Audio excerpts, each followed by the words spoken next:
Meenakshi College of Nursing Mangada and Aramika Meenakshi College of Nursing Kanchipuram, BSc, MSc and Post Basic BSc. Sivaraj College of Hotel Management and Catering Technology, Salem. Contact 8110802500. AM Ratnam presents Pavan Kalyan நடிப்பில் ஜோதி கிருஷ்ணா இயக்கத்தில் Harihara Veeramallu June 12 முதல் உலகமெங்கும். பொதுவாக நம்ம பஸ்ஸில் நடக்கக்கூடிய accident கேள்விப்பட்டிருப்போம், train accident கேள்விப்பட்டிருப்போம், அல்லது மற்ற வாகனங்கள் மூலியமாக நடக்கக்கூடிய ஆக்சிடென்ட்டை கேள்விப்படுவோம். ஆனால் ஃப்ளைட் கிராஷோ ஃப்ளைட் ஆக்சிடென்ட் வந்து அவ்வளோ எளிதாக நம்ம கேள்விப்பட்டிருக்க மாட்டோம். கடைசியாக உழுக்கின சம்பவம்ன்றது ஒரு 30 வருஷத்துக்கு முன்னாடி பெங்களூரில் ஏற்பட்ட ஒரு ஃப்ளைட் ஆக்சிடென்ட் வந்து பெருசாக பேசப்பட்டுச்சு. பட் இந்த டைம் நடந்தது இந்த உலகத்தில் எந்த மனுஷனுக்கும் வரக்கூடாத ஒரு மிகப்பெரிய சோகம். பொதுவாக ஒரு ஃப்ளைட் கிட்டத்தட்ட 12 கிலோமீட்டருக்கு மேல் நோக்கி பயணிக்க ஆரம்பிக்கும். ஸோ அது அதுக்கு பேர் தான் டேக் ஆஃப் ஆகுறதுன்னு சொல்லுவாங்க. ஸோ அதோட ஃபோர்ஸ் பயங்கர ஃபோர்ஸாக இருக்கும். அந்த ஃபோர்ஸில் போய் அப்படியே ஃப்ளைட் மேலே போகும். இப்போ இந்த பயணமும் அதே மாதிரி ஓடுபாதையிலேருந்து ஸ்டார்ட் ஆகுது. ஆனால் 650 அடிகள் கூட அது பறக்கலை. போன அதே ஸ்பீடில் கரெக்டாக 1:43க்குள்ள அதே ஸ்பீடில் 435 ஃபீட் டிஸ்டன்ஸில் இந்த ஃப்ளைட்டு டவுன்ல விழுது. இது இந்த உலகத்துல எந்த மனுஷனுக்கும் இந்த மாதிரி நடக்கக்கூடாது. ஏன்னா ஒவ்வொரு உடல்களும் இன்னைக்கு இருக்கக்கூடிய 241 உடல்களை பார்க்கக்கூடிய எந்த குடும்பத்தினராலையும் கண்டுபிடிக்க முடியும். அந்த மாதிரி கை தனியா கால் தனியா உடல் பாகங்கள் செதஞ்சு போய் முகங்கள் தெரியாம உருவங்கள் தெரியாம அப்படி ரொம்ப மோசமான நிலைமையில பார்க்கறது தான் ஒரு குடும்பத்துக்கு கிடைக்கக்கூடிய பெரிய வழி. பல பில்டிங், பல ஹாஸ்டல்ஸ், அது பக்கத்துல இருந்த நிறைய பில்டிங்ல அந்த நெருப்போட எஃபெக்ட் பல பில்டிங்கை சேதப்படுத்தியிருக்கு. சாதாரணமாக நினைக்கிறோம் ஒரு சின்ன பட்டன் தானே, ஒரு சின்ன லைட்டு தானே, ஒரு சின்ன ப்ராசஸ் தானேன்னு நினைக்கிறோம். ஆனால் ஏர் இதுவை பொறுத்த வரைக்கும் பார்த்தீங்கன்னா இது ஒரு பெரிய ப்ராக்ரஸ் மாதிரி. இதில் ஒவ்வொன்றுமே பெரிய இம்பேக்டை கிரியேட் பண்ணக்கூடிய ஒரு இடத்துல நிற்கும். ஒரு பேசஞ்சரோட ஃபேமிலி பாருங்க, அவங்க செம்ம கனவோட இருந்திருக்காங்க. கிட்டத்தட்ட பார்த்தீங்கன்னா அவருக்கு கல்யாணம் ஆகி கொஞ்சம் வருஷம் தான் ஆகுது. அவரோட ஒய்ஃப் டாக்டரா இருக்காங்க. அந்த 5 பேரோட முகத்தில் இருக்கக்கூடிய அந்த செல்ஃபி கடைசி போட்டோவை பார்த்தா தெரியும், அதில் அவங்க அப்படி காமிச்சிருக்காங்க. ஆனா அந்த போட்டோவை இன்னைக்கு பார்க்குற ஒவ்வொரு குடும்பமும் கதை. எவ்வளவு நீங்க இழப்பீடு கொடுத்தாலும் என்ன பண்ணாலும் காம்ப்ரமைஸ் பண்ண முடியாது. ஆனா அடுத்து ஒரு உயிர் கூட போகாத இருக்கிறதுக்கு நீங்க என்ன பண்ண போறீங்கன்றதான் இங்க கேள்வி. பிளாக் பாக்ஸோட ப்ராக்ரஸே அதுதான். பிளாக் பாக்ஸ் எதுக்கு வச்சிருக்காங்கன்னா, நீங்க விமானத்தில் இருக்கக்கூடியதுலேயே அதிக எக்ஸ்பெண்டிச்சர்ஸை செலவு பண்ணக்கூடிய ஒரு இது பிளாக் பாக்ஸாக தான் இருக்கும். கிட்டத்தட்ட கடைசி ஒரு வாரத்துல மட்டும் 3 ஃப்ளைட்டுக்கு மேலே இந்த மாதிரி நடந்திருக்கு. இதெல்லாம் அப்போ இது ஒரு வாரத்துக்கு முன்னாடி 10 நாளைக்கு முன்னாடி வரும்போதே இதுக்கெல்லாம் என்னென்ன மாதிரி சொல்யூஷன் வேணுன்றதை யாருமே எடுக்கலையோ அப்படின்ற கொஸ்டின் எனக்கு இப்போ வருது. கோவிட் டைமில் நம்ம ஒன்று பார்த்தோம், எல்லாருமே இருந்தும் அவர்களை அடக்கம் பண்ணுறதுக்கு எந்த ஒரு மனிதர்களும் இல்லாத மாதிரி ஒரு சூழ்நிலை இருந்தது. இன்னைக்கு எல்லாரும் இருக்கும், ஆனால் அடக்கம் பண்ணணும்னு நினைக்கிறோம், ஆனால் அவங்க முகத்தை பார்க்க முடியாது.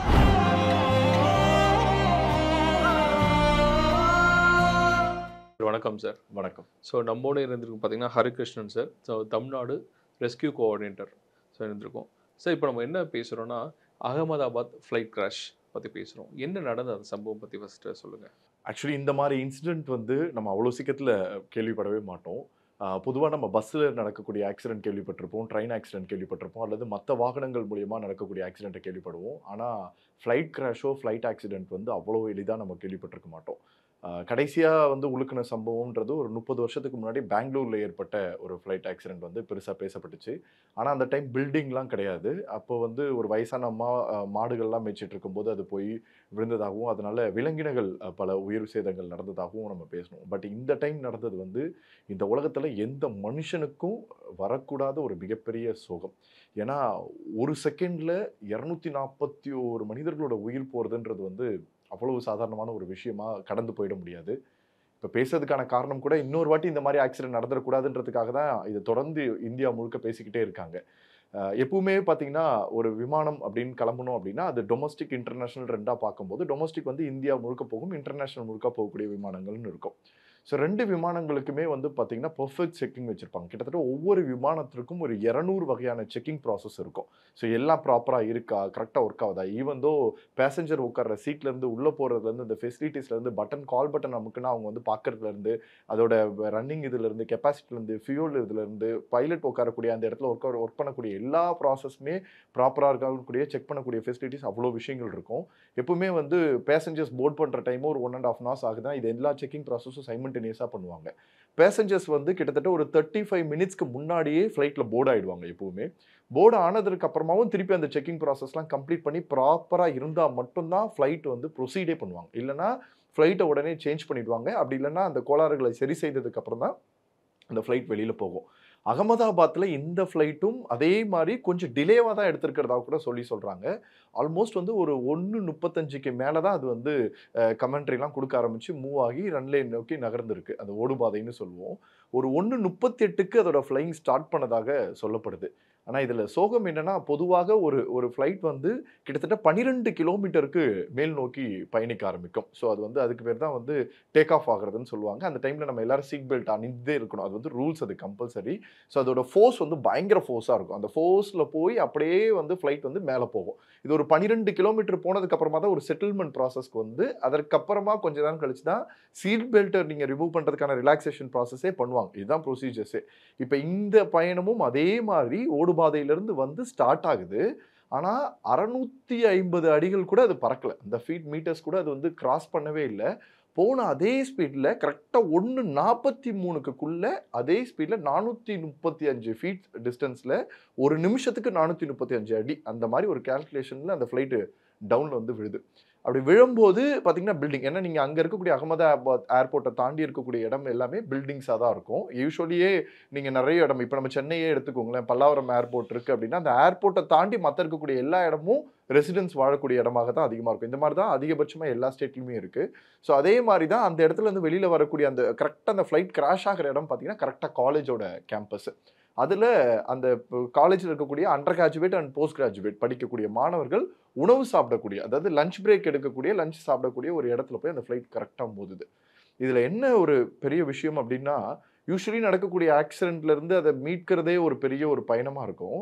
அந்த ஆக்சிடென்ட் நடந்த, அதாவது நீங்கள் வீடியோ நல்லா பார்த்தீங்கன்னா தெரியும், ஒரு மொட்டை மாடியிலேருந்து எடுத்திருப்பாங்க. அந்த ஃப்ளைட் இப்படி போய் இந்த பில்டிங்கில் இப்படி கிராஷ் ஆகும்போது ஒரு செகண்ட் கூட டிலே இல்லாமல் மொத்தமாக அந்த ஃப்ளைட்டே தெரியாத அளவுக்கு புகை வந்து அந்த நெருப்பு தான் மொத்தமாக தெரிஞ்சுது. அப்படின்னா என்னன்னா, உள்ளேயும் வெளியிலையும் ஒட்டு மொத்தமாகவே அந்த ஒரு செகண்டில் வந்து அந்த நெருப்புனால மொத்தத்தையும் சாம்பல் ஆக்கியிருக்கு அப்படின்றது தான். ஆனால் அந்த நேரம் கூட பார்க்கும்போது மனசெல்லாம் அவ்வளோ வலி. ஏதாவது ஒரு நபர்களை காப்பாற்றிட முடியுமா, லோக்கலில் இருக்கக்கூடிய டீமு யார் இருப்பாங்க, உடனே போகிறதுக்கு, கவர்மெண்ட் போகிறதுக்கு, ஆம்புலன்ஸ் போகிறதுக்கு, எல்லாத்துக்கான ப்ராசஸும் நடந்தால் கூட யாராவது ஒரு மனுஷனை உசுரோட காப்பாற்ற முடியுமான்னு யோசிச்சுக்கிட்டு இருக்கோம். ஆனால் அந்த நேரத்தில் நாங்கள் மறந்த ஒரு இடம் என்னன்னு பார்த்தீங்கன்னா, அந்த ஹாஸ்டல் மோதின அந்த இடம், அந்த ஃபுட் சாப்பிட்டுட்டு இருந்த எத்தனை பேர் இருந்திருப்பாங்கன்றதை பற்றி முதல்ல யோசிக்கவே இல்லை. அதுக்கப்புறம் தான் அதோட தெளிவுகள் தெரிய ஆரம்பிச்சு, அது எத்தனை பேர் இருந்திருப்பாங்கன்னு பார்த்து தொடர்ந்து பயணிக்க ஆரம்பிச்சிருக்காங்க. இது வந்து இந்த உலகத்தில் எந்த மனுஷனுக்கும் இது மாதிரி நடக்கக்கூடாது. ஏன்னா ஒவ்வொரு உடல்களும் இன்னைக்கு இருக்கக்கூடிய 241 உடல்களை பார்க்கக்கூடிய எந்த குடும்பத்தினராலையும் கண்டுபிடிக்க முடியாது. அந்த மாதிரி கை தனியாக, கால் தனியாக, உடல் பாகங்கள் செதஞ்சு போய், முகங்கள் தெரியாமல், உருவங்கள் தெரியாமல், அப்படி ரொம்ப மோசமான நிலைமையில் பார்க்கறதெல்லாம் ஒரு குடும்பத்துக்கு கிடைக்கக்கூடிய பெரிய வழி. இது 241 மனிதர்களோட மரணமாக மட்டும் பார்க்க முடியாது. அவர்களை நம்பி இருக்கக்கூடிய அந்த குடும்பங்களாக ஒவ்வொரு வீட்லேயும் நீங்கள் ஒரு 3 பேர் இருக்காங்கன்னு நீங்கள் எடுத்துட்டீங்கனாலும் கிட்டத்தட்ட ஒரு 1000 பேரோட கடைசி வாழ்நாள் முழுக்க இருக்கக்கூடிய ஒரு மிகப்பெரிய வழியாக இந்த இடத்துல பார்க்க வேண்டியதாக இருக்குது. யூஸ்வலாகவே பார்த்தீங்கன்னா ஸ்டூடெண்ட்ஸ் வந்து ஒரு 1 o'clockலேருந்து 2 o'clock தான் லஞ்ச் டைம். யூஸ்வலி எல்லா இடத்துலையுமே ஜென்ரலாக இருக்கிறது. இந்த ஆக்சிடென்ட் நடக்கிற டைம் 1:41 அப்ராக்சிமேட்லி. யூஸ்வலி நீங்கள் லஞ்ச் எடுக்கும்போது எல்லாருமே காலையிலேருந்து அவ்வளோ டயர்டில் ஃபுட்டில் அந்த சாப்பிட்றதுல தான் குறியாக இருப்பாங்க. அந்த கடைசி 15 நிமிஷம் 20 நிமிஷம் தான் தன்னோட வாழ்க்கையில் நடந்த சுவாரஸ்யங்களோ இல்லை கஷ்டங்களோ துக்கங்களோ நண்பர்களோட பகிர்ந்துக்கிட்டு அந்த நேரத்தை செலவழிக்கக்கூடிய அந்த முக்கியமான நேரம்னு சொல்லுவோம். கரெக்டாக அந்த நேரத்தில் இந்த கிராஷ் நடந்திருக்கு. ஸோ அதில் வந்து கிட்டத்தட்ட 85 பேருக்கு மேலே பாதிக்கப்பட்டிருக்கிறதா சொல்லப்படுது. இப்போ வரைக்கும் வந்திருக்கக்கூடிய அஃபிஷியல் ரிப்போர்ட் படி 33 பேர் வந்து அவர்களும் வந்து இதில் மறைஞ்சிருக்காங்க. அவங்களுடைய மரணம் வந்து உறுதி செய்யப்பட்டிருக்கிறதா சொல்லியிருக்காங்க. 25 பேருக்கு மேலே வந்து அவசர சிகிச்சையில் ட்ரீட்மெண்ட்டில் இருக்காங்க. 10 பேர் வந்து பார்த்திங்கன்னா ஒரு காயங்களோட கொஞ்சம் இதுவாக இருக்காங்க. இன்றைக்கி ஒரு 11 பேர் டிஸ்சார்ஜ் ஆகிருக்காங்கன்ற ஒரு நல்ல செய்தியும் கேட்கப்படுது.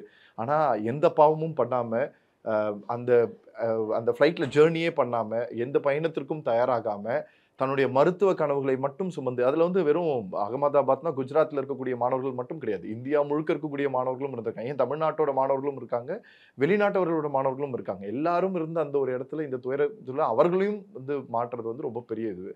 ரெண்டாவது அதோட இம்பேக்ட். நீங்கள் அது வந்து அந்த இடம் மட்டும் இல்லை, அதோட கிட்ட ஜஸ்ட் 2 பில்டிங் கிராஸ் பண்ணி அந்த ஃப்ளைட் கிராஷ் நடந்திருந்ததுன்னா கிட்டத்தட்ட வந்து 15,000 பேஷண்ட்டுக்கு மேலே வந்துட்டு போகக்கூடிய அந்த மருத்துவமனையில் அந்த டேமேஜ் ஆயிருக்கும்னு சொல்கிறாங்க. ஸோ கிட்டத்தட்ட வந்து இந்த மருத்துவர்கள் அவர்களுடைய உயிரை கொடுத்து அந்த வந்து அவர்களை காப்பாற்றினாங்கன்னு தான் சொல்லணும் போல இருக்கு. ஏன்னா அந்த 15,000 பேருமே ஒவ்வொருத்தரும் ஏற்கனவே நோய்வாய்ப்பட்டு அங்கே சிகிச்சையில் இருக்கக்கூடியவர்கள். 15,000 பேர் வந்து போகக்கூடிய இடம், கேஷுவாலிட்டியாக ஒரு 3,000 பேர்லேருந்து 5,000 பேரை ஹேண்டில் பண்ணக்கூடிய இடத்துல வரைக்கும் அந்த புகைகள் வந்து போயிருக்கு. பல பில்டிங், பல ஹாஸ்டல்ஸ், அது பக்கத்தில் இருந்த நிறைய பில்டிங்கில் அந்த நெருப்போட எஃபெக்ட் வந்து பல பில்டிங்கை சேதப்படுத்தியிருக்கு. ஏன்னா அது இப்போ தெரியாது, ஒரு 15 நாள் கழிச்சு 20 நாள் கழிச்சு பார்த்தீங்கன்னா பில்டிங்கோட ஸ்டெபிலிட்டிலாம் போயிருக்கு. இப்போ அந்த பில்டிங் எல்லாமே பயன்படுத்தக்கூடிய தகுதியாக கூட இருக்கவே இருக்காது. எனக்கு தெரிஞ்சு திருப்பி ரீகன்ஸ்ட்ரக்ஷன் பண்ண வேண்டிய ஒரு சிச்சுவேஷனுக்கு தான் மாறும்னு நினைக்கிறேன். எனக்கு தெரிஞ்சு ஒரு அம்மா வந்து ஓடுறாங்க, அந்த அந்த நெருப்பு வருது, அந்த நெருப்புல இருந்து ஏதோ ஒரு விஷயத்தை காப்பாற்றுறதுக்காக யாரோ ஒரு குழந்தை, அவங்க குழந்தைய எங்கேயோ இருக்கு போல இருக்கு. ஆனால் நெருப்பு நடந்த இடத்துல இல்லை. அந்த அம்மா வந்து அது தாண்டி நம்மளை வந்து அதை எப்படி ஒரு சுனாமி தாண்டி வந்து நம்மளை பாதிக்குமோ அந்த மாதிரி அவங்க மைண்ட் செட்டில் அப்படி ஓடுறதை பார்க்கும்போதே அந்த பதட்டம் நமக்கு தெரியுது எவ்வளோ தூரம் இருந்திருக்காங்கன்னு. அந்த இடத்த ஹேண்டில் பண்ணதெல்லாம் வந்து நம்மளால வார்த்தைகளால் சொல்லிடவே முடியாது. சார், ஒரு விமானம் இயக்கும் பொழுது பார்த்தீங்கன்னா ஒரு டெஸ்டிங் ப்ராசஸ் இருக்குது. ஸோ ப்ரீ டெஸ்டிங் ப்ராசஸ் அதை சொல்லுவாங்க. ஸோ ஒரு இடத்துலேருந்து வந்து இறங்கி அந்த ஃப்ளைட் டேக் ஆஃப் ஆகிறதுக்கு ஒரு ப்ராசஸ் இருக்குது. இல்லை வந்து ஃப்ளைட்டை ரெஸ்ட்டில் இருந்துட்டு திருப்பி ஃப்ரெஷ்ஷாக டேக் ஆஃப் ஆகுது ஒரு டெஸ்ட் இருக்குது. இந்த டெஸ்டிங்ஸில் எதாவது மிஸ் பண்ணியிருக்காங்கன்னு இருக்கீங்களா? யூஸ்வலியாகவே நம்ம சொல்கிறது என்னென்னா டெக்னிக்கல் கிளிச் வந்து ரொம்ப கம்மியாக தான் சொல்லுவாங்க. நீங்கள் 95% மேலே மோஸ்ட்லி வந்து டெக்னிக்கல் எரர் வர்றதுக்கான வாய்ப்புகள் ரொம்ப குறைவுன்னு தான் சொல்லுவாங்க. ஏன் அப்படின்னா வந்து இது எல்லாமே ப்ராப்பராக அந்த செக்லிஸ்ட் எல்லாம் போய் பார்த்துட்டு தான் அடுத்த ப்ரொசீஜர்ஸ்க்கே போவாங்க. பட் இப்போ ஏதோ கொஞ்ச நாளாகவே இங்கே ஏதோ ஒரு இஷ்யூஸ் நடக்குமான்ற ஒரு கேள்விக்குறியும் வருது. ஏன்னா ஒன்று ஃபஸ்ட்டு ஹியூமன் இன்டர்ஃபேஸில் நாம் வந்து சாதாரணமாக நினைக்கிறோம், ஒரு சின்ன பட்டன் தானே, ஒரு சின்ன லைட்டு தானே, ஒரு சின்ன ப்ராசஸ் தானேன்னு நினைக்கிறோம். ஆனால் ஏர் இதுவை பொறுத்த வரைக்கும் பார்த்திங்கன்னா இது ஒரு பெரிய ப்ராக்ரஸ் மாதிரி. இதில் ஒவ்வொன்றுமே பெரிய இம்பேக்டை க்ரியேட் பண்ணக்கூடிய ஒரு இடத்துல நிற்கும். ஸோ அதனால தான் அந்த அது எல்லாத்தையும் ப்ராப்பராக செக் பண்ணுன்றாங்க. டெக்னிக்கலி ஏன் வந்து அந்த 95% இருக்காதுன்றது சொன்னேன் அப்படின்னா, ரீசெண்டாக கூட இதே மாதிரி எலக்ட்ரிக்கல் ரெலவெண்ட்டான ஒரு இஷ்யூஸை வந்து பேசியிருந்தாங்க. அது பேசினப்பயே இந்த எல்லா விமானங்களும் திருப்பி ரிட்டர்ன் அனுப்பி அதை சரி செய்து புதுசாக வர்றதுல வந்து ரொம்ப ஃபோக்கஸ்டாக இருந்தாங்க. ஸோ எப்பவுமே ஏரில் வந்து இந்த விஷயத்தை வந்து காம்ப்ரமைஸ் ஆக மாட்டாங்க அவங்க. ஏன்னா வந்து இது பெரிய இஷ்யூஸை கிரியேட் ஆகும் அப்படின்றதுன்னு. ஆனால் இன்னமும் நிறைய பேசஞ்சர்ஸோட டிஃபிகல்ட்டி சொல்லிட்டு தான் இருக்காங்க. ஃப்ளைட்குள்ளே இருக்கக்கூடிய ட்ராவல் பண்ணக்கூடிய பேசஞ்சர்ஸ், டொமஸ்டிக்காக இருக்கட்டும் இன்டர்நேஷ்னலாக இருக்கட்டும், நிறைய இடத்துல இந்த மாதிரியான நிறைய கிளிச்சஸ் வந்து உள்ள வந்து எலக்ட்ரிக்கல் இஷ்யூஸ்லாம் இருக்குன்றதை இப்போ கூட இந்த விமானத்தில் பயணிக்கக்கூடியவர் கூட அவர் இது வர்றதுக்கு முன்னாடி, இதில் போர்டு ஆகிறதுக்கு முன்னாடி வேற ஒரு ஊர்லேருந்து வந்திருக்காரு. ஐ திங்க் டெல்லியிலேருந்து அகமதாபாத் வந்தாருன்னு நினைக்கிறேன். ஸோ அப்படி வரக்கூடியது இதே ஃப்ளைட்டில் தான் வந்திருக்காரு. ஆக்சுவலி வேறு ஃப்ளைட் இல்லை, இதே ஃப்ளைட் இங்கே வந்து இங்கேருந்து திருப்பி இது வந்து லண்டன் கிளம்புற ஒரு ஃப்ளைட்டாக இருந்திருக்கு. அப்போ அப்படி வரக்கூடிய டைமில் இதில் என்னென்னலாம் ப்ராப்ளம் இருந்திருக்குன்றத ஒரு வீடியோ பதிவாகவும் இந்த கிராஷ்க்கு அப்புறமா ஒரு பதிவு போட்டிருக்காரு. ஏன் இதை கவனிக்கலையா ஏர் இண்டியா விமானம்? ஏன்னா போயிங் வந்து அவங்ககிட்ட பர்ச்சேஸ் பண்ணியிருக்காங்க, ஏற்கனவே நிறைய இஷ்யூஸ் இருக்குது. ஸோ இது பண்ணும்போது ஏன் இதை தவற விட்டாங்க அந்த விஷயத்தை? யூஸ்வலி அதான் சொன்ன மாதிரி இப்போ இந்த ஃப்ளைட்டு டேக் ஆஃப் ஆகிற அந்த அந்த டெக்னிக்கல் எல்லாமே கிளியர் பண்ணதுக்கப்புறமா ஒரு ஃப்ளைட் டேக் ஆஃப் ஆகுது அப்படின்னா 2 இன்ஜின்ஸ் இருக்குது ஒரு இதில் பார்த்தீங்கன்னா. ஒருவேளை இது ஏதாவது ப்ராப்ளம் ஆகி அந்த ஒரு இன்ஜின் வந்து செயலிழந்து போனால் கூட, ஒர்க் ஆகாமல் போனால் கூட, ஒரு இன்ஜினுக்கு வந்து எல்லா கெப்பாசிட்டியுமே இருக்குது. அடுத்த ஒரு 5லேருந்து 6 மணி நேரம் அதால் ஃப்ளை பண்ண முடியும். ஸோ அப்போ அடுத்த ஒரு எங்கே ஒரு லைக் ஏர்போர்ட் இருக்கோ அந்த இடத்துல அவங்களோட பர்மிஷன்ஸ் வாங்கி அவங்களோட ஹெல்ப் மூலியமாக இது பண்ணுவாங்க. அதுதான் இப்போ இந்த மேடே கால் பண்ணுறது மாடல் சொல்கிறது. இப்போ இந்த மேடே சொல்லும்போது ஏதோ ஒரு இஷ்யூஸ் இருக்குன்னு தெரிஞ்சதுன்னா, அப்போ இதில் வந்து ஒரு இன்ஜின் எனக்கு ப்ராப்ளமாக இருக்குங்க, இன்னொரு இன்ஜினில் தான் நாங்கள் ரன் ஆகிட்டு இருக்கோம், அப்போ எங்களுக்கு அந்த இன்ஜின் ரன் ஆகிட்டு இருக்கிறதுனால எங்களுக்கு அதை கிளியர் பண்ணணுன்னே அவங்க ஏர் டிராஃபிக்கில் இருக்கக்கூடியவங்க உடனே ரெஸ்பான்ஸ் பண்ணி அந்த பைலட் கிட்ட கம்யூனிகேட் பண்ணி அடுத்து உங்களுக்கு வந்து ஃப்ளைட்டை வந்து திருப்பி இங்கேயே நீங்கள் லேண்ட் பண்ணலாம், அல்லது வேற ஒரு ஏர்போர்ட் நாங்கள் சொல்கிறோம் அங்கே நீங்கள் லேண்ட் பண்ணி இதெல்லாம் சரி பண்ணிக்கலான்ற விஷயத்த பண்ணுவாங்க. இதுக்கு தான் அதோட ப்ரொசீஜர்ஸ் ஃபாலோ பண்ணுறது. பட் இந்த இடத்துல வந்து பார்த்தீங்கன்னா 2 இன்ஜினுமே சைடில் இருந்த மாதிரி எந்த ஒரு விஷயமும் இப்போ நமக்கு தெரியல. ஏன்னா இப்போ ரீசெண்டாக பார்த்த விஷயங்கள்லாம் கேட்கும்போது ஒரு சில வல்லுநர்களோட பேசும்போது என்ன சொல்கிறாங்கன்னா, இன்ஜினோட சவுண்டை வச்சே நம்ம கண்டுபிடிக்க முடியும் 2 இன்ஜினும் பர்ஃபெக்டாக தான் ரன் ஆகுது அப்படின்ற விஷயத்தை அவங்க கால் பண்ணுறாங்க. ஏன்னா இப்போ நீங்களும் நானும் பேசியோ இந்த விஷயத்தில் இதுதான் நடந்திருக்குன்றது எக்காரணத்து கொண்டும் யூகிக்கவே முடியாது. ஏன்னா இதோட மெயின் ப்ராசஸ் எந்த இடத்துல என்ன மிஸ்டேக் நடந்திருக்குன்றத பிளாக் பாக்ஸ் ரிவீல் பண்ணாமல் நீங்கள் பார்க்கவே முடியாது. அந்த பிளாக் பாக்ஸ் வந்துச்சுன்னா கடைசியாக அந்த பைலட் பேசினதுலேருந்து உள்ளே இருக்கக்கூடியவங்க என்ன கம்யூனிகேஷன் சொன்னாங்கன்றதுலேருந்து என்ன ப்ராப்ளம் ஆயிருக்குன்ற வரைக்கும் எல்லாத்தையுமே ஃபைண்ட் அவுட் பண்ண முடியும். இந்த 2 இன்ஜின் நல்லா இருக்குன்னு சொல்லிட்டு சொல்லும்போது இதில் என்ன டெக்னிக்கலாக பறவைகளை நீங்கள் பார்க்கும்போது பார்த்தீங்கன்னா சின்ன சின்ன பறவைகள்லாம் அதனால ஒன்றுமே இது வந்து வந்து பெரிய லெவலில் இம்பாக்டை கிரியேட் பண்ணாது. நீங்கள் வந்து ஒரு மிகப்பெரிய ஒரு ராட்சத பறவை மாதிரி இருக்கக்கூடிய பறவைகள் அதுவும் கூட்டமாக இருக்கணும், 1-2லாம் இல்லாமல் கூட்டமாக இருக்கணும். ஏன்னா நீங்கள் உங்களுக்கு பேசிக்கலாகவே நிறைய நீங்கள் இன்றைக்கி இருக்கக்கூடிய பேசிக் மிஷின்ஸ்லாம் பார்த்தீங்கன்னா தெரியும். ஒரு இதுவை கட் பண்ணுற மிஷின் வந்து சின்னதாக ஒரு எந்த ஒரு இதுவை போட்டாலும் ஈஸியாக கட் பண்ணக்கூடிய அளவுக்கு எல்லா டெக்னிக்கலும் இருக்குது. அதே மாதிரி தான் உங்களுக்கு ஃப்ளைட்டோட அந்த இன்ஜின்ஸ்க்கு முன்னாடி போகக்கூடிய அந்த இடமும் சரி. ஸோ 1-2 பறவைகள்னாலாம் பெரிய லெவலில் இம்பாக்டை கிரியேட் பண்ணாது. அது ரொம்ப பெரிய நிறைய வருஷமாக கூட்டமாக வந்திருக்கணும். ஆனால் இது வரைக்கும் பார்த்த வீடியோவில் அந்த மாதிரி எதுவும் நடந்த மாதிரி நமக்கு தெரியவே இல்லை. அப்போ அதுக்கான சான்சஸும் இல்லை. இன்ஜின்கான பெரிய ப்ராப்ளமும் நமக்கு இது வரைக்கும் அந்த சவுண்டு வச்சு சொல்கிறத வட்டி தெரியுதுன்னா அதில் எதுவுமே இல்லை அப்படின்னா அது ஒரு பக்கமும் இல்லை. அப்போ இங்கே என்ன மாதிரியான எஃபெக்ட்ஸ் நடந்திருக்கும்? ஏன்னா இப்போ நீங்கள் சொல்கிற மாதிரி இதே விமானங்கள் இதே இடத்துல இருக்கும்போது சின்ன சின்ன விஷயங்களை அவங்க வந்து சரியாக பார்க்குறாங்களான்றதான் கேள்வி. இப்போ ரீசெண்டாக வந்து பார்த்தீங்கன்னா நான் டெல்லியிலேருந்து இந்தியா வர்றதுக்கும் நான் சென்னை வர்றதுக்கும் சென்னையிலேருந்து டெல்லி போகிறதுக்கும் பார்த்தீங்கன்னா நான் ஏர் இந்தியா தான் யூஸ் பண்ணியிருந்தேன். ஸோ அப்போ ஏர் இந்தியா யூஸ் பண்ணிக்கும்போது எனக்கு 3.5 hours வந்து ஜேர்னி டைம். அது ஆக்சுவலி அந்த 3.5 hours ஜேர்னி டைமில் ஒவ்வொரு ஏர் இந்தியா ஃப்ளைட்லையும் பார்த்தீங்கன்னா உங்களுக்கு வந்து ஃபஸ்ட்டு நீங்கள் பேசஞ்சர்ஸோட உங்களோட கேரி பேக் வைக்கிறதுக்கான அந்த மெட்டீரியல் வைக்கிறதுக்கு ஒரு இடம் இருக்குன்னா அதுக்கடுத்து நீங்கள் உட்காந்ததுக்கப்புறம் சேஃப்டிக்கான ப்ராசஸ். சீட் பெல்ட் வந்து நீங்கள் ரிமூவ் ஆயிருந்ததுன்னா அந்த லைட் எரியறதுலேருந்து சீட் பெல்ட் போட்டால் லைட் வந்து வர அந்த ப்ராக்ரஸ்லேருந்து அப்புறம் நீங்கள் ஸ்டாஃப்ஸை வந்து கால் பண்ணுறதுக்கு அந்த லெட்டர் கூப்பிடுறது வந்து இதை தாண்டி ஒரு ஃபெசிலிட்டிஸ் இருக்கக்கூடிய நல்ல ஒரு ஃப்ளைட் சர்வீசஸ் கொடுக்கக்கூடியவங்க எப்படி வச்சுருப்பாங்கன்னா நமக்கு முன்னாடி ஒரு சிஸ்டம் வச்சுருப்பாங்க. இந்த சிஸ்டமில் வந்து நீங்கள் மூவி பார்த்துக்க முடியும், மியூசிக்ஸ் கேட்டுக்க முடியும், நீங்கள் ரிலாக்ஸேஷன் பண்ணிக்க முடியும், நீங்கள் என்னென்னலாம் பண்ணணும்னு நினைக்கிறீங்களோ அது எல்லாத்தையும் பார்க்கலாம். அது இல்லாமல் இந்த ஏர் இந்தியாவில் என்னென்ன ஃபெசிலிட்டிஸ் இருக்குன்றத கூட நீங்கள் பார்க்க முடியும். இது எல்லா இடத்துலையுமே இருக்கும். இதை ஆப்ரேட் பண்ணுறதுக்கு ஒரு ரிமோட் கண்ட்ரோல் வச்சுருப்பாங்க. இந்த ரிமோட் கண்ட்ரோல் வந்து பார்த்தீங்கன்னா கையில் நீங்கள் வந்து நீங்கள் ஹேண்ட் வைக்கக்கூடிய அந்த இடத்துக்கு கீழே வச்சுருப்பாங்க, இல்லைனா இங்கே சென்டரில் வச்சுருப்பாங்க. நீங்கள் அதில் யூஸ் பண்ணும்போதே ரைட் லெஃப்ட் ஆப்ஷன் எப்படி நீங்கள் மொபைல் ஃபோன் யூஸ் பண்ணுறீங்களோ கேம் யூஸ் பண்ணுறீங்களோ அந்த மாதிரி என்கேஜாக இருக்க முடியும். ஸோ இதுவும் வந்து விமானத்தோட ஒரு பார்ட் ஆஃப் ஒரு ப்ராசஸ் தான். ஆனால் இது எனக்கு தெரிஞ்சு கடைசி ஒரு வருஷமாகவே நிறைய பேசஞ்சர்ஸ் இதை கம்ப்ளைண்ட் பண்ணிட்டு தான் இருக்காங்க. எல்லா இடத்துலையுமே அது ஒர்க் ஆகிறதே இல்லை. இப்போ ஈவன் தோ எனக்கும் அது ஒர்க் ஆகவே இல்லை. ஒர்க் ஆகலைன்றப்ப நான் எந்தில் ஒர்க் ஆகுது, என் டாக்டர் உட்காந்துட்டு இருக்கக்கூடிய சீட்டில் ஒர்க் ஆகலை. எப்போ ரீசெண்டாக அந்த ட்ராவல் பண்ணிங்க? ஒரு 1.5 months இருக்கும். 1.5 months தான் இருக்கும்னு நினைக்கிறேன். ஐ திங்க் ஏப்ரல் எண்டோ மே ஸ்டார்ட்டில் தான் நான் போயிருந்தேன். இந்த டைமில் ஏர் இந்தியாவோடது தான் நானும் எடுத்துருந்தது. சேம் இதே ரகமான ஒரு விமானம் தான் அதுவும். ஸோ அந்த இடத்துல வந்து பார்த்தீங்கன்னா நான் ஒர்க் ஆகலன்னு கால் பண்ணுறேன். கால் பண்ணும்போது அவங்க என்ன பண்ணுறாங்கன்னா ரீஸ்டார்ட் பண்ணுறேன்றாங்க, ரீபூட் பண்ணுறேன்றாங்க. அந்த ரீபூட்டிங் டைம் ஒரு 10-15 minutes எடுக்கும். திருப்பி 10-15 minutes அப்புறமும் ஒர்க் ஆகலை. ஸோ நீங்கள் எத்தனை வாட்டி சொன்னாலுமே அதுக்கு பெரிய லெவலில் அவங்க சைட்லேருந்து ரெஸ்பான்ஸ் இருக்கிறதே கிடையாது. ஏன்னா அவங்க அதை கடந்து போகணும்னு நினைக்கிறாங்க. ரெண்டாவது ஏர் ஹோஸ்டர்ஸ் வந்து பார்த்தீங்கன்னா நீங்கள் ஒரு 300 பேசஞ்சர்ஸ்க்கு அதிகபட்சம் 8-10 பேர் தான் வச்சுருப்பாங்க. அது ஒரு 3ஆக டிவைட் பண்ணியிருப்பாங்க. அவங்களுக்கு நீங்கள் உள்ளே வந்து ஃப்ளைட் வந்து ஃபஸ்ட்டு டேக் ஆஃப் ஆகி ஒரு பொசிஷனில் செட் ஆனதுக்கப்புறமா அவங்களுக்கு தேவையான ட்ரிங்கிங் வாட்டர் கொடுக்குறதுலேருந்து லஞ்சு கொடுக்குறதுலேருந்து அந்த ஃபுட் சர்வீஸ் பண்ணுறதுலேருந்து அந்த இதுவுக்கே எனக்கு தெரிஞ்சு 1.5 மணி நேரம் டைம் எடுத்துரும். ஸோ இப்படியெல்லாம் அவங்க என்கேஜாக இருக்கிறதுனால மற்ற சர்வீசஸை பார்க்கறதுக்கு டைமே இல்லை. இதையே முன்னாடியே பார்க்க மாட்டாங்கன்னு தெரியுது. இதைத்தான் வந்து ஒரு பேசஞ்சர்ஸ் ஒரு வீடியோவாகவும் வெளியிட்டிருக்காரு. இதே ஃப்ளைட்டில் இதே நடந்த இன்சிடென்ட்டாக வெளியிட்டிருக்காரு. அப்போ இதை வந்து இதோட கம்பேரிசன் பண்ணி பார்க்குறதுல அது எந்த அளவுக்கு நியாயம் தெரியல. ஏன்னா அதோட இது கம்ப்ளீட்லி வேறு, இதோட இது வேறு. பட் ஆனால் இதையே கேர் எடுத்துக்காதவங்க, அதாவது வெளியில் தெரியக்கூடிய ஓப்பனாக பேசஞ்சர்ஸ் ஃபாலோ பண்ணக்கூடிய ஒரு இடத்துல கேர் எடுத்துக்கக்கூடியவங்க அங்கேயும் இஷ்யூஸ் வரதை கேர் எடுக்காமல் இருக்காங்களோன்ற கொஸ்டின் இப்போ தான் எங்களுக்கு வருது. இதுக்கு முன்னாடி வரைக்கும் தெரியல. ஆஸ் அ பேசஞ்சர்ஸாக நிறைய பேர் ட்ராவல் பண்ணியிருப்பாங்க, எல்லாருக்குமே வந்திருக்கும். ஸோ இது வந்து ஒரு அலர்ட் மாதிரி சார். நான் என்ன நினைக்கிறேன்னா ஒரு கிராஷ் நடக்குதுன்னா இன்றைக்கி ஒரு 241 பேரோட உயிர் வந்து யாருக்கு இது பண்ணியும் காம்ப்ரமைஸ் பண்ண முடியாத ஒரு இது. எவ்வளோ நீங்கள் இழப்பீடு கொடுத்தாலும் என்ன பண்ணாலும் காம்ப்ரமைஸ் பண்ண முடியாது. ஆனால் அடுத்து ஒரு உயிர் கூட போகாத இருக்கிறதுக்கு நீங்கள் என்ன பண்ண போகிறீங்கன்றதான் இங்கே கேள்வி. ஸோ அந்த தான் நீங்கள் வந்து ஃபெசிலிட்டேஷனை இந்த சப்போர்ட்டிங் சிஸ்டம்ஸை இங்கே இருக்கக்கூடிய சின்ன சின்ன ப்ராப்ளத்தை இது பண்ணோம். பிளாக் பாக்ஸோட ப்ராக்ரஸே அதுதான். பிளாக் பாக்ஸ் எதுக்கு வச்சிருக்காங்கன்னா நீங்கள் விமானத்தில் இருக்கக்கூடியதுலேயே அதிக எக்ஸ்பெண்டிச்சர்ஸை செலவு பண்ணக்கூடிய ஒரு இது வந்து பிளாக் பாக்ஸாக தான் இருக்கும். காரணம் என்னென்னா நீங்கள் என்ன மாதிரியான கிராஷ் இருந்தாலும், எவ்வளோ பெரிய ஃபயர் ஆக்சிடென்ட்டாக இருந்தாலும், எவ்வளோ பெரிய வாட்டரில் நீங்கள் போய் விழுந்தாலும், என்ன நடந்தாலும் பிளாக் பாக்ஸ்க்கு உண்மையாகாது. அப்படி ஆகாத அந்த பிளாக் பாக்ஸ் எடுக்கும்போது ஒவ்வொரு செகண்டும் என்ன நடந்திருக்குன்றது எல்லாமே ரெக்கார்ட் ஆகும். ஈவன் தோ அவங்க என்ன ஸ்பீடில் கியர் போட்டாங்க, எந்த டைமில் அவங்க வந்து கியர் பாக்ஸை இது பண்ணாங்க, எப்போ ஃப்ளையிங்கான அந்த பட்டனை ப்ரெஸ் பண்ணாங்க, எப்போ அது வந்து அவங்க இது பண்ணாங்க, அவங்களுக்கு உண்மையிலே லேண்டிங்கில் ப்ராப்ளமா இல்லை பைலட் சைடில் இஷ்யூவா டெக்னிக்கல் கிளிச் இஷ்யூவான்றது எல்லாத்தையுமே அந்த பிளாக் பாக்ஸ் எடுக்கும். இன்னும் சொல்ல போச்சுன்னா பக்கத்தில் அவங்களோட என்ன பேசுகிறாங்கன்றது வரைக்கும் எடுக்கும். இன்னும் ஒரு நிறைய என்ன சொல்கிறாங்கன்னா 2 பைலட் இருக்காங்கன்னா 2 பைலட்டும் ஒரே உணவு கூட எடுக்க மாட்டாங்களாம். ஒரு பைலட் எடுக்கிற உணவை இன்னொரு பைலட் எடுக்க மாட்டாங்களாம். காரணம் என்னன்னா ஒருவேளை இந்த உணவில் ஏதாவது ஆகி ஃபுட் பாய்சன் ஆச்சுன்னா சேம் அவருக்கும் அது எஃபெக்ட் இருக்குன்றதுனால மாற்றி தான் எடுப்பாங்களாம். அந்த அளவுக்கு ரொம்ப ரொம்ப ரொம்ப கேர்ஃபுல்லாக ஆப்ரேட் பண்ணக்கூடிய இடம் தான் உங்களுக்கு இதோட ஃப்ளைட் ஜேர்னியில் இருக்கக்கூடியது.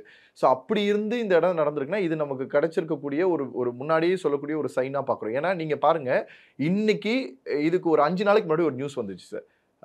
ஐ திங்க் துபாய்க்கு போன ஃப்ளைட்டுன்னு நினைக்கிறேன், எமிரேட்ஸ் ரெலவெண்ட்டான ஃப்ளைட்டுன்னு நினைக்கிறேன். வானத்தில் 2 மணி நேரம் வட்டம் வச்சு திருப்பி கீழே வந்துருச்சு. ஆனால் அதை யாருமே பெருசாக பேசலை. நியூஸில் வந்த செய்தியை யாரும் பார்க்கவும் இல்லை, அதை பற்றி யாரும் கண்டுக்கவே இல்லை. கிட்டத்தட்ட கடைசி ஒரு வாரத்தில் மட்டும் 3 ஃப்ளைட்டுக்கு மேலே இந்த மாதிரி நடந்திருக்கு. ஏன் ரீசெண்டாக நம்ம திருச்சியில் மட்டுமே சிக்னல் கிடைக்காம ஒரு 3 மணி நேரமாக ஒரு ஃப்ளைட் வந்து ட்ராவல்லே இருந்ததுன்றதெல்லாம் நம்ம பார்த்துருப்போம். ஸோ இது எல்லாமே வந்து பார்த்திங்கன்னா ஏதோ ஒரு இடத்துல குறிக்குது. இதெல்லாம் அப்போ இது வந்து ஒரு வாரத்துக்கு முன்னாடி 10 நாளைக்கு முன்னாடி வரும்போதே இதுக்கெல்லாம் என்னென்ன மாதிரி சொல்யூஷன் வேணுன்றதை யாருமே எடுக்கலையோ அப்படின்ற கொஸ்டின் எனக்கு இப்போ வருது. எடுத்திருந்தாங்கன்னா இது ஒரு வேளை தப்பிச்சிருப்பாங்களோ அப்படின்ற ஒரு இதுவும் வருது. ஏன்னா அந்த இப்போ என்னை பொறுத்த வரைக்கும் ஒரே இடம் தான் சார். அந்த ஜேர்னியில் என் குடும்பத்தில் ஒருத்தர் இருந்தால் எப்படி இருந்திருக்கும் அப்படின்ற ஒரு இடம் தான் எனக்கு திருப்பி என் கண்ணோட்டத்தில் ஓடுது. ஸோ நீங்கள் வந்து ஒரு பேசஞ்சரோட ஃபேமிலி பாருங்கள், அவங்க வந்து செம்ம கனவோடு இருந்திருக்காங்க. கிட்டத்தட்ட வந்து பார்த்தீங்கன்னா அவருக்கு கல்யாணம் ஆகி கொஞ்சம் வருஷம் தான் ஆகுது. அவரோட ஒய்ஃப் வந்து டாக்டராக இருக்காங்க. அந்த டாக்டராக இருக்கக்கூடிய ஒய்ஃப் வந்து இங்கே இந்தியாவில் இருக்காங்க. அவங்களுக்கு 3 கிட் இருக்காங்க, ஒரு ஃபீமேல் 2 மேல் கிட் இருக்காங்க. அவங்க எல்லாருமே பார்த்தீங்கன்னா கொஞ்சம் 2 வயசு டிஃப்ரெண்ட்டில் இருக்கக்கூடிய கிட்ஸாக தான் இருப்பாங்கன்னு எனக்கு தோணுது. ஸோ அவங்கள வந்து இந்த ஒய்ஃப் தான் பார்த்துட்டு இருக்காங்க. இவர் வந்து ட்ராவல் பண்ணியே வரமாட்டாராம் அதிகமாக. ஸோ இந்தியாவுக்கே வரமாட்டாராம். காரணம் என்னென்னா வாங்கக்கூடிய சம்பளத்தில் சின்ன கஷ்டப்படுற ஒரு இடத்துல அவர் வந்து ஸ்டே பண்ணி இருந்துட்டு இருக்காரு. பணத்தை கொஞ்சம் கொஞ்சமாக சேர்த்து அவங்க ஃபேமிலியை செட்டில் பண்ணுறதுல ஃபுல் ஃபோக்கஸ்டாக இருந்திருக்காரு. ஒரு டைமுக்கு மேலே லண்டன்லேயே கம்ப்ளீட்டாக ஃபேமிலியோடு சேர்ந்து செட்டில் ஆகி சந்தோஷமாக வாழணுன்றது அவருடைய எண்ணம். அதுக்காக கிடைச்ச ஒவ்வொரு சான்ஸையுமே அவர் எதுக்குமே பணத்தை வேஸ்ட்டாக செலவு பண்ணாமல் அதை எல்லாத்தையும் சேர்த்து வச்சு அவங்க ஃபேமிலியை திருப்பி இந்தியாவுக்கு வந்து அவங்க ஒய்ஃப்க்கு ரெசிக்னேஷன் போட்டு இந்த ஆக்சிடென்ட் ஸ்டார்ட் ஆகிறதுக்கு ஒரு 2 நாளைக்கு முன்னாடி தான் அவங்க வந்து இந்த ஜாபை ரிசைன் பண்ணியிருக்காங்க. ரிசைன் பண்ணிவிட்டு அவங்க குடும்பத்தோட கடைசியாக போய் ஃப்ளைட்டில் ஏறி ஒரு ஹாப்பியஸ்ட் செல்ஃபி போட்டிருக்காங்க. நாம் வந்து இந்தியாவிலேருந்து லண்டனில் போகிறோம், லண்டனில் போய் ஒரு புது வாழ்க்கையை ஸ்டார்ட் பண்ண போகிறோன்றத அந்த 5 பேரோட முகத்தில் இருக்கக்கூடிய அந்த செல்ஃபி கடைசி ஃபோட்டோவை பார்த்தா தெரியும். அதில் அவங்க அப்படி காமிச்சிருக்காங்க. ஆனால் அந்த ஃபோட்டோவை இன்னைக்கு பார்க்குற ஒவ்வொரு குடும்பமும் கதறு. அவங்க கூட பிறந்தவங்க கிடையாது, அவங்க யாருன்னு தெரியாது, அவங்க பேர் தெரியாது, அவங்க என்ன பண்ணாங்கன்னு தெரியாது, அவங்க வாழ்க்கை வரலாறு எப்படி இருக்குன்னு தெரியாது. ஆனால் இது என் வீட்டில் இருக்கக்கூடிய ஒரு மனிதர்களோட குடும்பமாக இருந்தால் எப்படி இருக்குன்றது ஒரு யோசனை தான். ஒரு மனுஷன் கத்துறாரு சார். அவங்க அப்பா வந்து சிவியர் பேஷண்ட்டாக இருந்திருக்காரு. சிவியர் பேஷண்ட்டாக இருந்த அவங்க அப்பாவுக்கு வந்து இந்தியாவுக்கு ட்ரீட்மெண்ட்காக கொண்டு வந்திருக்காங்க. ட்ரீட்மெண்ட் கொண்டு வந்த அவங்க அப்பா சர்வைவல் ஆகாமல் இறந்துட்டார். இறந்து போனவரோட ஆஸ்தியை வந்து கரைக்கிறதுக்கும் ஃபைனல் ட்ரிபியூட் பண்ணுறதுக்கும் அவங்களோட மருமக, அவங்களோட அம்மா, அவங்களோட குழந்தை, சின்ன பையன் போல இருக்கு, இந்த 3 பேரும் இந்தியாவுக்கு வந்து எல்லாத்தையும் முடிச்சுட்டு அவங்க ஹஸ்பண்டால் வர முடியல, அவங்க ஹஸ்பண்ட் லேட்டாக வரேன்னு சொல்லிட்டு இவங்க 3 பேரை மட்டும் லண்டனுக்கு அனுப்பியிருக்காரு. லண்டனுக்கு அனுப்பின 3 பேருமே இப்போ உசுரோட இல்லை. அவர் அந்த ஃபீலிங்ஸை ஷேர் பண்ணுறதுக்கு அவங்க அப்பாவும் இல்லை, அம்மாவும் இல்லை, அந்த குழந்தைங்களும் இல்லை. ஒரு பாட்டி வந்து அவங்களோட பர்த்டே செலிப்ரேட் பண்ணுறதுக்காக லண்டன்லேருந்து அகமதாபாத் வந்த 2 பேருமே இறந்துட்டாங்க. இந்த மாதிரி ஒவ்வொருத்தருக்கும் எவ்வளவு கனவுகள். 14 பேருக்கு மேலே குழந்தைங்க சார். என்ன தெரியும் அந்த பச்சை குழந்தைங்களுக்கு? ஒன்றுமே தெரியாது. இதெல்லாம் வந்து யார் இதை பொறுப்பெடுத்துப்பாங்கன்றது தான் இங்கே கேள்விக்குரிய. இதுக்கப்புறம் இது நடக்காதுன்றதுல என்ன கேரண்டி கொடுப்பீங்க? எந்த அளவுக்கு பேசஞ்சர்ஸ்க்கான சேஃப்டியை நீங்கள் இன்ஷூர் பண்ணுவீங்க? சார் ஒவ்வொரு டைமும் இன்சூரன்ஸ் அமௌண்ட் நம்ம பே பண்ணிகிட்டு இருக்கோம். ஃப்ளைட்டில் போடுற ஜேர்னியில் ஃப்ளைட் ஃபேரை விட இன்சூரன்ஸ் ஃபேர் அவ்வளோ அதிகமாக இருக்கும். அவ்வளோ பே பண்ணி எல்லாமே பண்ணுறோம். அப்படி பண்ணக்கூடிய நமக்கு எந்த ஒரு இடத்துலையுமே அந்த இன்சூரன்ஸ் பணம் வந்து இறந்ததுக்கப்புறம் வந்து என்ன பிரயோஜனம்? குடும்பத்தில் யார் வாங்கிப்பாங்க அந்த காசு? அப்படின்றத ஒரு வழியை கொடுக்குது சார். இப்போ ஃப்ளைட் ஆக்சிடென்ட் எல்லாம் முடிஞ்சது, இப்போ ரெஸ்கியூ ஆப்ரேஷன் பண்ணிட்டு இருக்காங்க இல்லையா? ஸோ அவங்க எப்படி பண்ணிட்டு இருக்காங்க? கரெக்டாக பண்ணுறாங்களா? அதெல்லாம் முடிச்சிட்டாங்க சார். ஆக்சுவலி வந்து ஃபைண்ட் அவுட் பண்ணுறதுல தான் ரொம்ப டிஃபிகல்ட்டிஸ் இருந்தது. கிட்டத்தட்ட ஃபஸ்ட்டு ஒரு 100 பேரை கண்டுபிடிக்கிறதே ரொம்ப பெரிய விஷயமா இருந்தது. முதல் ப்ரியாரிட்டிஸ் வந்து பார்த்திங்கன்னா அந்த காலேஜ் ஹாஸ்டலில் இருந்தவங்க தான் வந்து பார்த்திங்கன்னா காயத்தோடு இருந்தவங்க. ஸோ அவங்கள தான் ரொம்ப ஃபுல் ஃபோக்கஸ்டாக இருந்தது. ஏன்னா ஏர்கிராஃப்டோட அந்த இஷ்யூஸ்னால அடிப்பட்டவங்க யாரோட உசுருமே இல்லை அந்த இடத்துல. வந்து அவங்கள அந்த மாதிரியான சுச்சுவேஷன்லேயே பார்க்க முடியல. அது அவ்வளோ ஒரு கொடூரமான ஒரு செயல் சார். நீங்கள் இந்த ரமணா படத்தில் அப்படி தொட்டால் அப்படியே சாம்பலா விழுற மாதிரியான அது ஒரு பெரிய ஒரு இது சார். அதுக்குள்ளே வந்து நம்மளால டீப் ஜேர்னி பண்ணவே முடியாது. இப்போவும் வந்து அந்த உடல்கள் எல்லாமே போயிடுச்சு, எல்லாமே முடிஞ்சிடுச்சு. இப்போ அங்கே ரெஸ்கியூக்கான ப்ராசஸ் எதுவுமே கிடையாது, எல்லாமே முடிஞ்சு ஹாஸ்பிட்டலுக்கு வந்துடுச்சு.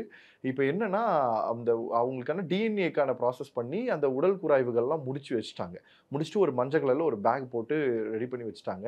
இப்போ ஃபேமிலியிலேருந்து யாராவது ஒருத்தவங்க அவங்கள வந்து இது என் குடும்பத்தை சேர்ந்தவர்கள் இல்லைன்னு சொல்லி ஒவ்வொரு குடும்பத்துலேருந்து வந்து கிளைம் பண்ணும்போது இவர்களோட டிஎன்ஏ டெஸ்ட் எடுத்து அதில் யாருக்கு மேட்ச் ஆகுதோ அதை பேஸ் பண்ணி மட்டும்தான் ஹேண்ட் ஓவரே பண்ண முடியும். அதான் இது கிட்டத்தட்ட எப்படின்னா கோவிட் டைமில் நம்ம நம்ம ஒன்று பார்த்தோம். எல்லாருமே இருந்தும் அவர்களை வந்து அடக்கம் பண்ணுறதுக்கு எந்த ஒரு மனிதர்களும் இல்லாத மாதிரி ஒரு சூழ்நிலை இருந்தது. இன்னைக்கு வந்து எல்லாரும் இருக்கோம், ஆனால் அடக்கம் பண்ணணும்னு நினைக்கிறோம், ஆனால் அவர்கள் முகத்தை பார்க்க முடியாது. அப்படிப்பட்ட ஒரு சூழ்நிலையை இது உருவாக்கிடுச்சு. ஸோ மேடே கால் பண்ணாலே அவங்களுக்கு ஒரு எமர்ஜென்சி இருக்குன்னு அர்த்தம். 2 வாட்டி மேடே ஒருத்தவங்க கால் பண்ணுறாங்க அப்படின்னா ரொம்ப அதிகமான ஒரு இக்கட்டான சூழ்நிலையில் இருக்காங்கன்னு அர்த்தம். 3 வாட்டி அவர் கால் பண்ணியிருக்காரு. 1 வாட்டி 2 வாட்டி இல்லை, 3 வாட்டி கால் பண்ணியிருக்காரு. இப்போ ரிவீல் ஆயிருக்கு. அவர் மேடே கால் பண்ணி கடைசியாக அவர் பேசின ஆடியோ அதுதான். எனக்கு வந்து என்னால் வந்து இது வந்து லிஃப்ட் ஆக மாட்டேங்குது, எனக்கு இந்த ஃப்ளைட் வந்து லிஃப்டிங் தான் சார் இஷ்யூ. லிஃப்ட் இஷ்யூஸ்னால தான் பெரிய பிரச்சனையே. இது லிஃப்ட் ஆயிருந்ததுன்னா 680ன்றது வந்து உங்களுக்கு 1/2 கிலோமீட்டர் கூட கிடையாது. 680 அடின்றது 1/2 கிலோமீட்டர் கூட கிடையாது. 12 கிலோமீட்டர் போகிறது எங்கே இருக்குது, 1/2 கிலோமீட்டர் கூட போகாது எப்படி இருக்குன்னு யோசிச்சு பாருங்க. அது லிஃப்ட் ஆகலைன்றதை அவர் போகும்போதே உணர்ந்துட்டார். அவர் கொஞ்சம் கொஞ்சமாக மேலே போகும்போது சார் ஒவ்வொரு லிஃப்டிங் ஸ்டேஜுக்குமே ஒரு பேராமீட்டர்ஸ் வந்து அவங்க ஃபாலோ பண்ணுவாங்க. இதுக்குள்ளே தான் இருக்கணும், டவுன்லையும் போகக்கூடாது, அப்லையும் போகக்கூடாது. அது சரியாக கண்ட்ரோலில் வரல அப்படின்னாலே அவங்களுக்கு உணர ஆரம்பிச்சிடும் அந்த பைலட்க்கு. ஸோ அவங்க மேடே கால் பண்ணுறாங்க, திருப்பி மேடே கால் பண்ணுறாங்க, 3ஆவது வாட்டி மேடே கால் பண்ணுறாங்க. அவங்க வந்து நான் வந்து எனக்கு வந்து ப்ராப்ளத்தில் இருக்கேன்றதை அவர் 3 ஸ்டேட்மெண்ட்டாக அவர் வந்து அங்கே பதிவிடுறார். அவர் மேடே கால் பண்ணது மட்டும் இல்லாமல் இது எனக்கு லிஃப்ட் ஆகலை, நாங்கள் வந்து கீழே இறங்குது, எனக்கு வந்து இங்கே புல் பண்ண முடியல, இது ஒர்க் ஆகலை அப்படின்ற விஷயத்த அவர் வந்து ஏர் டிராஃபிக்கு கம்யூனிகேட் பண்ணிட்டாரு. ஆனால் என்னன்னா ஏர் டிராஃபிக் நீங்கள் வந்து அந்த இன்ஃபர்மேஷனை ரிசீவ் பண்ணி ரெஸ்பான்ஸ் கொடுக்கறதுக்குள்ள அவங்க ரிட்டர்ன் அவங்களும் அடுத்த செகண்டில் வந்துடுவாங்க. அந்த ரெஸ்பான்ஸ் பண்ணுறதுக்குள்ள இந்த ஃப்ளைட் கிராஷ் ஆச்சு. இதில் ரொம்ப பெரிய விஷயம் என்னென்னா இது வரைக்கும் மேடேவே கால் பண்ண முடியாமல் ஆக்சிடென்ட் நடந்தது தான் அதிகம். மேடேவே கால் பண்ண முடியாது. ஆக்சிடென்ட் நடக்கிறதுக்குள்ள மேடே கால் பண்ணுறதுன்றதே அவ்வளோ பெரிய விஷயமா இந்த பைலட் மேடே கால் பண்ணியிருக்காரு. ஈவன் நம்ம எல்லாம் நினச்சிட்டு இருக்கோம் மேடே கால் பண்ணால் ஏதோ ஒரு வகையில் வந்து ஹெல்ப் பண்ண முடியும், அப்படிலாம் எதுவுமே பண்ண முடியாது. மேடே கால் பண்ணால் ஒரே ஒரு விஷயம் மட்டும்தான். ஏர் டிராஃபிக் இங்கே என்ன பிளான் பண்ணுவாங்கன்னா, ஒருவேளை இது வந்து லேண்ட் ஆகுது அல்லது எங்கேயாவது போய் விழுற ஸ்டேஜில் இருக்குன்னா அந்த இடத்துக்கு ரெஸ்கியூ டீமாக அனுப்புவாங்க. இந்த ரெஸ்கியூ டீம்ஸில் வந்து மெடிசன்ஸில், எமர்ஜென்சிஸில், ஃபயரில், போலீஸ் டிபார்ட்மெண்ட்டில், டாக்டரில் எல்லாரையுமே வந்து அந்த இடத்துல ரெடியாக வச்சுருப்பாங்க. ஸோ இமிடியேட்டாக அந்த ஃப்ளைட் வந்து கீழே விழுந்தாலோ கிராஷ் ஆனாலோ லேண்ட் ஆனாலோ அந்த நீங்கள் பாருங்கள் பதட்டத்துலேயும் நிறைய பேருக்கு வந்து ஹார்ட் அட்டாக்லாம் வரும். உள்ள நீங்கள் பேசஞ்சர்ஸ்க்குலாம் அவ்வளோ ப்ராப்ளம்லாம் இருக்கும். நீங்கள் நினைக்கிற மாதிரி அவ்வளோ ஈஸியாக இருக்காது, அந்த ஸ்மூத்தஸ்ட் எக்ஸ்பீரியன்ஸ் இருக்கவே இருக்காது. அப்போ அந்த ரெஸ்கியூ டீம் அங்கே வந்து இருந்து உடனே அவங்கள மீட்டு உடனே அவங்களுக்கு ட்ரீட்மெண்ட் கொடுக்கறதுக்கான ஒரு ப்ராசஸாக தான் மேடே வந்து கால் பண்ணி யூஸ் பண்ணவே முடியும், வேறு எதுவுமே கிடையாது. இப்போ கூட பார்த்தீங்கன்னா ஒரு பேசஞ்சர் மட்டும் 242 இருக்கக்கூடிய அந்த செகண்ட் அந்த ஒரு பேசஞ்சர்ஸ் 11A சீட்டில் இருந்தவர் மட்டும் அவரால் தப்பிக்க முடிஞ்சதுன்னு சொன்னார். அவருக்கு என்ன நடந்ததுன்னு தெரியல. சரி, இந்த ஏர் இண்டியா விமானம் பார்த்தீங்கன்னா போயிங் கம்பெனியில் பர்ச்சேஸ் பண்ணாங்க இந்த விமானத்தை. தொடர்ந்து நிறைய இஷ்யூஸ்லாம் வந்திருக்கு. ஸோ அது போயிங் கம்பெனி பற்றி சொல்லுங்கள். போயிங் வந்து பார்த்தீங்கன்னா உங்களுக்கு முதல்ல வந்து காம்படிஷனே இல்லாமல் விமானங்கள் தயாரிக்கிறதுல இருக்கக்கூடிய ஒரு பெரிய ஒரு நிறுவனம் அதுதான். அது வந்து அவங்க வைக்கிறதா சட்டம்ன்ற மாதிரி தான் ஒரு டைமில் பெருசாக இருந்தது. அதுக்கப்புறம் ஏர்பஸ் வந்தது. ஏர்பஸ் வந்தோடனே தான் ஒரு காம்படிஷன் கிரியேட் ஆச்சு. ஏன்னா அப்போ வந்து போயிங்கிற ஒரு விமானம் தான் இருக்குது, அதுவும் யூஎஸ்ல இருந்தால் வரணும், பர்ச்சேஸ் பண்ணணும், இப்படிலாம் இருக்குது அப்படின்ற ஒரு மாடல். இப்போ கூட நீங்கள் வந்து பாகிஸ்தான் இந்தியாவோட ஃபைட்லலாம் பார்த்தீங்கன்னா நீங்கள் விமானங்கள் வந்து அங்கேருந்து வாங்கிட்டு வர்றது, எங்கெங்கெல்லாம் ரொம்ப டெக்னிக்கலி ரொம்ப பெருசாக ஸ்பெசிஃபிகேஷனாக வச்சிருக்காங்கன்னு பார்த்து எடுக்கிறதுலாம் காரணம் அதுக்கு தான். ஸோ அப்போ வந்து காம்படிஷனே இல்லாதப்போ அது ஒரு பெரிய ஒரு மார்க்கெட்டாக இருந்தது. கவர்மெண்ட்டே பெரிய சப்போர்ட் பண்ணிச்சு. ஏன்னா எங்கள் விமானம் எல்லா ஊர்லேயும் பயணிச்சதுன்னா அது கவர்மெண்ட்டுக்கு இருக்கக்கூடிய ஒரு பெரிய வேல்யூவாக இருக்கும், எங்களுக்கான அந்த பொருளாதாரம் எக்கனாமிக்கலி நாங்கள் வந்து டெவலப் ஆகுன்றது அவங்களோட எண்ணம். ஸோ அப்போ நல்லாவே அவங்களுக்கு என்டர்டெயின் பண்ணி எல்லா சப்போர்ட்டுமே கொடுத்தாங்க. எல்லா இடத்தையுமே அதான் சொன்னேன் இல்லையா, இந்த 3-4 கிராஷ் நடந்ததுன்றதுக்காக நம்ம சொல்ல முடியாது. ஏன்னா ஒரு விஷயத்தை தயாரிக்கிறதை தாண்டி எப்போ வேணாலும் என்ன வேணாலும் நடக்கிறதுக்கு வாய்ப்பு இருக்கு. இந்த 2 இன்ஜினுமே சடனாக நிற்கிறதுக்கு கூட வாய்ப்பு இருக்கு. ஏன்னா அது வந்து it's mechanically, electrical and electronically அது நடக்கக்கூடிய ஒரு ப்ராசஸ். ஆனால் நாம் அதில் அடுத்தடுத்து என்னென்ன பண்ணுறோம், சின்ன தவறுகளை எப்படி சரி பண்ணிக்கிறோம்னு ஒன்று இருக்குது. ஏர்பஸ் வந்ததுக்கு அப்புறமா பார்த்தீங்கன்னா காம்படிஷன் கிரியேட் ஆச்சு. காம்படிஷன் கிரியேட் ஆனோடனே ஃப்ளைட்டோட ஜேர்னி ரொம்ப ஈஸியாக மாற ஆரம்பிச்சுது. ஸோ அப்புறம் வந்து அந்த ஃபினான்ஷியலி நம்ம ஒரு டிக்கெட் வாங்கணும்னா கூட கம்மி ரேட்டில் வாங்கிக்க முடியுன்ற ஆப்பர்ச்சுனிட்டி கிடைக்க ஆரம்பிச்சுது. ஸோ ஒவ்வொரு விஷயமும் ஒரு காம்படிஷன் வரும்போது தான் வரும். நம்ம ஊரில் இன்னும் அந்த காம்படிஷன்ஸ்க்கான பீப்புள் கிரியேட் ஆகாமலே இருக்கிறாங்களோன்றது தோணுது. அதெல்லாம் இன்னும் வரணும், இன்னும் நிறைய இடத்துல நம்ம டெவலப் ஆகணும், எல்லா இடத்துலையுமே நம்ம கால் படிக்கணும். ஏன்னா நீங்கள் உலகத்தில் இருக்கக்கூடிய பல விஷயத்தை உருவாக்கக்கூடிய மனிதர்கள் இந்தியாவிலிருந்து வெளில போன மனிதர்களாக தான் இருக்காங்க. ஆனால் என்ன அவங்களுக்கு வேலை பார்த்து அந்த கிரெடிட் அவங்களுக்கு கொடுத்துட்டு இருக்காங்க. இந்தியாவில் அந்த விஷயம் உருவாகாமலே இருக்குது. ஸோ இந்தியாவில் இருக்கக்கூடிய நல்லா படித்த மாணவர்களுக்கு இந்த வாய்ப்புகளை கொடுத்து அவர்களை உருவாக்கணும் அப்படின்னா இந்த மாதிரி நிறைய விஷயங்களை நம்ம வந்து பண்ண முடியும். கண்டினியூஸாக ரிசர்ச்லேயே இருக்கணும் சார். ஒரு விஷயத்தை மேனுஃபேக்சரிங் பண்ணி நீங்கள் ரீச் பண்ணி கொடுத்துட்டீங்கன்னா முடிஞ்சு போனது கிடையாது. ஒரு மொபைல் ஃபோனை தயாரித்து விற்கணும்னு கொடுத்துட்டிங்கன்னா 10,000 ரூபாய்க்கு ஃபோன் விற்றுட்டிங்கன்னா அது முடிஞ்சது கிடையாது. அடுத்து அந்த 10,000 ரூபா ஃபோனில் என்ன பிரச்சனைகள் இருக்குது, அதை எப்படி சால்வ் பண்ணலாம், அதுலேருந்து என்ன ஸ்பெசிஃபிகேஷன் கொடுக்க முடியும், அது மூலமா இந்த மனிதர்களுக்கு என்ன மாதிரியான ஒரு ஈஸியஸ்ட் விஷயத்தை கொண்டு வந்து சேர்க்க முடியும் நீங்கள் யோசிச்சிங்கன்னா தான் செங்கல் செட்டில் இருக்கக்கூடிய மொபைல் நம்ம ஐஃபோன் வரைக்கும் மூவ் ஆகிருக்க முடியுது. ஸோ அந்த மாதிரி வந்து திங்க் பண்ணணும். ஸோ எந்த கம்பெனியாக இருந்தாலும் அது போயிங்காக இருக்கட்டும், அது ஏர்பஸாக இருக்கட்டும், அல்லது இப்போ வரக்கூடியவர்களாக இருக்கட்டும், யாராக இருந்தாலுமே எல்லாருமே பொழைக்கிறது என்னைய மாதிரி உங்களை மாதிரி இருக்கக்கூடிய பேசஞ்சர்ஸோட ட்ராவல்னால தான். வாடிக்கையாளர்கள் இல்லைன்னா எந்த பிஸ்னஸுமே கிடையாது சார். வாடிக்கையாளர்களுக்கு கொடுக்க வேண்டியதை பல பேர் சரியாக கொடுக்காததுனால தான் இன்னைக்கு பல நிறுவனங்கள் மொத்தமாக அழியுது. அதை முதல்ல சரி பண்ணாங்கன்னா சரியாக இருக்கும். சரிங்க சார், எவ்வளோ நேரம் கேட்ட கேள்விக்கு நிறைய விஷயம் தெளிவாக சொல்லியிருந்தீங்க. ரொம்ப நன்றி. Thank you. Meenakshi College of Nursing Mangadu and Aramika Meenakshi College of Nursing Kanchipuram, BSc, MSc and Post Basic BSc. Sivaraj College of Hotel Management and Catering Technology Salem. Contact 8110802500. AM Ratnam presents Pawan Kalyan நடிப்பில் ஜோதி கிருஷ்ணா இயக்கத்தில் Harihara Veeramallu June 12 முதல் உலகமெங்கும்.